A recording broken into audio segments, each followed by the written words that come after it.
তো good night মোটামুটি। তো আপনারা তো দেখলেন আজ সারাদিন আমরা মোটামুটি আপনাদেরকে জুনাগড়ের গিরনার বা ওদিকে ভবনাথ মন্দির এসব আপনাদের ঘুরিয়ে দেখালাম। তো এবার আমাদের এখান থেকে যাত্রা রয়েছে গুজরাটের রাজধানী আহমেদাবাদের পথে। তো আমাদের ট্রেন রয়েছে 22958 সোমনাথ এক্সপ্রেস, যেটা ভিরাবাল থেকে আসছে, গান্ধীনগর ধাম জংশন অবধি যাবে। আর আহমেদাবাদ অবধি ডাইরেক্ট ট্রেনটা পাইনি আমরা, কারণ টাইমে ট্রেন চলে তো পাওয়া যায়নি। তো সেই জন্য আমরা গান্ধীনগর ধাম জংশন অবধি যাবো, ক্যাপিটাল অবধি আর কি।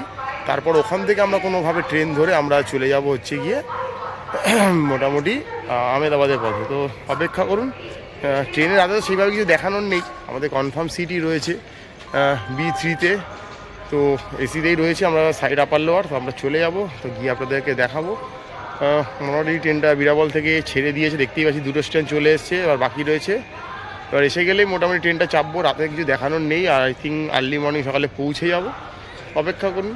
দেখতে পাচ্ছেন 22958 আমাদের ভিরাবাল টু গান্ধীনগর ক্যাপিটাল যে সোমনাথ এক্সপ্রেস আসার কথা ছিল 11:05 এখান থেকে ছাড়ার কথা ছিল। এখন ট্রেনটা ঢুকছে 11:15-তে, আই থিঙ্ক 11:20-তে ছাড়বে, 15 মিনিট মতো লেট রয়েছে। তো এই দিকে তো বুঝতেই পারছেন ট্রেনের সংখ্যা খুবই কম, তো লেট রয়েছে আর কি।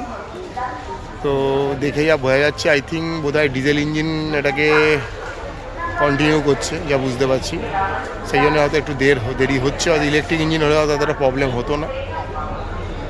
এখানে বোধহয় WAC 4 লাগানো রয়েছে কি, WAC 4 রয়েছে না, ইলেকট্রিক লোকোমোটিভই রয়েছে যা বুঝতে পারছি।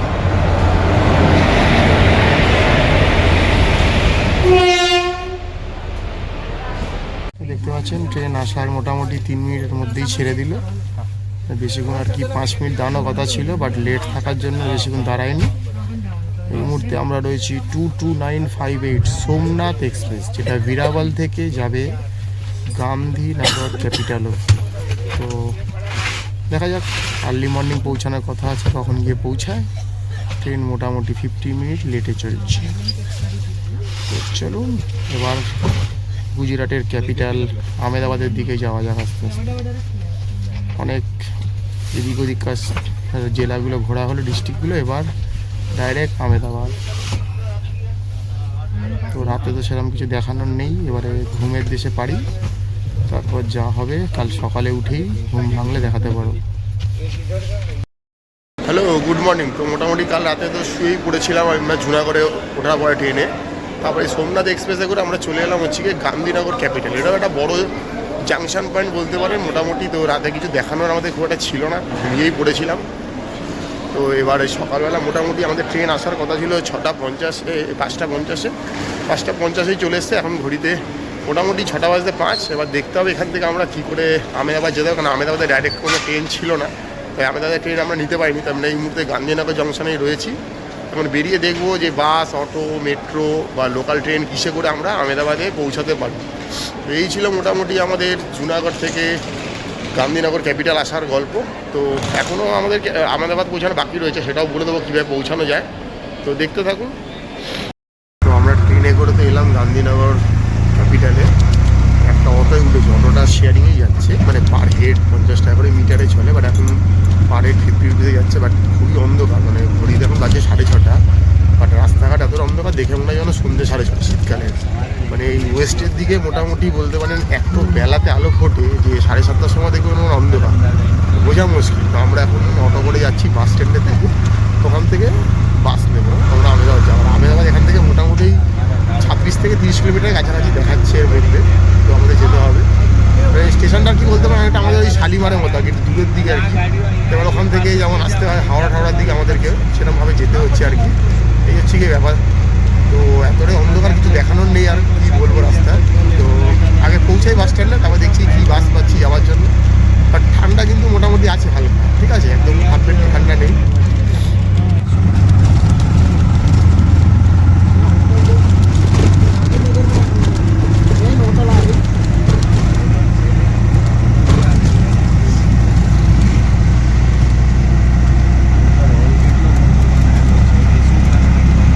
অটোটায় উঠেছিলাম 50 টাকা দিয়ে, অটো এসে আমাদের বাস স্ট্যান্ডে নামালো। একটা বড় বাস স্ট্যান্ড, তার ভেতরে গিয়ে দেখতে হয়, ভেতরে প্রচুর কাউন্টার রয়েছে, হয়তো কোথা থেকে কত প্ল্যাটফর্ম দিয়ে কী বাস ছাড়ে।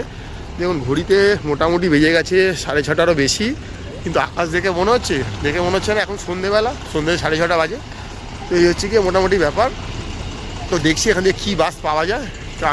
বলছে কাউন্টারের ভেতরে যান, ভেতরে কাউন্টার লোক আছে বলে দেবে, সেখান থেকে জেনে নিয়ে টিকিট কেটে আমরা বাসে উঠে পড়বো।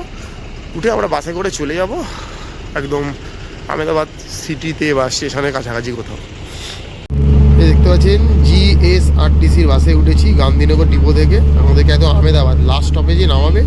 দুজনের জন্য টিকিট পড়লো গিয়ে 64 টাকা, মানে বলতে পারেন 32 টাকা একজনের টিকিট পড়লো আমাদের এই ডিস্টেন্সটা কভার করার জন্য। এখানে ডিস্টেন্স বোধহয় লেখা আছে, এই দেখতে পাচ্ছেন 31.25 কিলোমিটার হচ্ছে কি ডিস্টেন্স দেখাচ্ছে। মোটামুটি আমরা এতটা দূরে রয়েছি আর কি। তো মোটামুটি ওখানে গিয়ে পৌঁছাই, তারপরে দেখছি কোথায় কী করছি। তো মোটামুটি আমাদের যাত্রা কিন্তু শুরু হয়েছিল গতকাল জুনাগড় স্টেশন থেকে। সেখান থেকে আমরা এলাম গান্ধীনগর ক্যাপিটাল, সেখান থেকে এখন বাসে করে আমরা ঢুকছি আহমেদাবাদ। কারণ আহমেদাবাদে ডাইরেক্ট ট্রেন যে সময়গুলোতে ছিল সেই সময়গুলোতে আমরা রিচ করতে পারবো না বলে আমরা এই ট্রেনটাই কাটতে হয়েছে, কারণ সব ট্রেন আহমেদাবাদ জাংশন অবধি আসছে না। তো এই হচ্ছে কি ব্যাপার। তো দেখছি কতক্ষণ কী লাগছে পৌঁছাচ্ছি। মোটামুটি আমরা 6:30টার সময় বাসে উঠেছি, এখন দেখা যাক বাস কতক্ষণে নিয়ে গিয়ে আমাদের এই 31.25 কিলোমিটার গিয়ে পৌঁছাচ্ছে। এটা হচ্ছে বাস টার্মিনাস, এখানটাই বড়, এখানটায় এসে আমাদেরকে বাস নামালো। তো বাস এত অবধি লাস্ট ছিল, এই ভেতরেই বাস টার্মিনাস, তো সেখানে আমাদের নামিয়ে দেওয়া হলো। তো এইখানটাতে আমরা নামলাম, এবার নেমে আমরা এখানে একটু লোকাল চা টা খাবো, খেয়ে জিজ্ঞেস করে তারপরে দেখবো যে কোথায় গিয়ে আমাদের থাকলে সুবিধা হয়।